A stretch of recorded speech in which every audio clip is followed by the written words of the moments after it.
કારના બોનેટમાં સિક્રેટ ખાનું, ખાનામાં 29 લાખનો સામાન. અમદાવાદ ક્રાઇમ બ્રાન્ચે વસ્ત્રાલ રિંગ રોડ પરથી એક કાર ચાલકને અટકાવ્યો. પૂછપરછ કરતા જાણવા મળ્યું કે તે કાનપુરથી ટેક્સી ભાડે કરીને આવી રહ્યો છે. તેની સાથે બીજા 2 લોકો પણ હતા જે ફરાર થઈ ગયા હતા.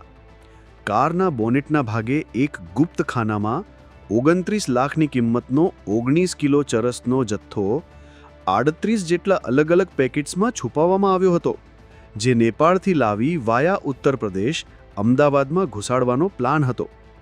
વિવેક કુશવાહા નામનો આ ડ્રાઈવર ઉત્તર પ્રદેશના રહેવાસી વિમલ રાજપૂત અને તેના મિત્ર અજય સાથે આવ્યો હતો. વિવેક ડ્રાઇવિંગનો ધંધો કરે છે અને તેને 5 ગણું ભાડું આપવાની કહીને લાવવામાં આવ્યો હતો. ક્રાઇમ બ્રાન્ચે આ આખું ડ્રગ્સ રેકેટ નેપાળથી કેવી રીતે ઓપરેટ થાય છે તે અંગે વધુ તપાસ હાથ ધરી.